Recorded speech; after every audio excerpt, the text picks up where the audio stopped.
ಇನ್ನು ಮುಡಾ ಹಗರಣದ ವಿರುದ್ಧ ಮೈತ್ರಿ ನಾಯಕರ ಸಮರ ಮುಂದುವರೆದಿದೆ. ಇವತ್ತು ಕೂಡ ಪಾದಯಾತ್ರೆಗೆ ಬಾರ್ಕೋಲ್ ಬೀಸುವ ಮೂಲಕ ಇವತ್ತು ಚಾಲನೆಯನ್ನ ಕೊಟ್ಟಿದ್ದಾರೆ. ಪಾದಯಾತ್ರೆ ಉಸ್ತುವಾರಿಯನ್ನು ವಹಿಸಿರುವಂತವರು ಬಿಜೆಪಿ ರೈತ ಮೋರ್ಚಾ. ಇವತ್ತು 5ನೇ ದಿನದ ಪಾದಯಾತ್ರೆಯಲ್ಲಿ ಕರಾವಳಿಯ ಹುಲಿ ಕುಣಿತ ಕೂಡ ಇವತ್ತು ಗಮನ ಸೆಳೆದಿದೆ.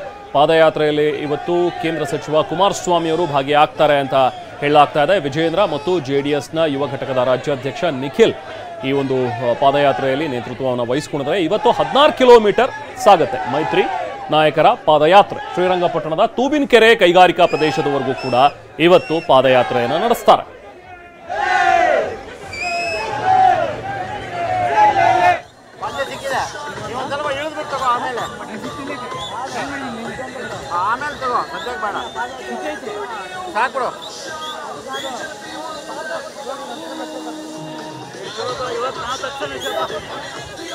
ಪ್ರಾಣಿ ಕರೆದ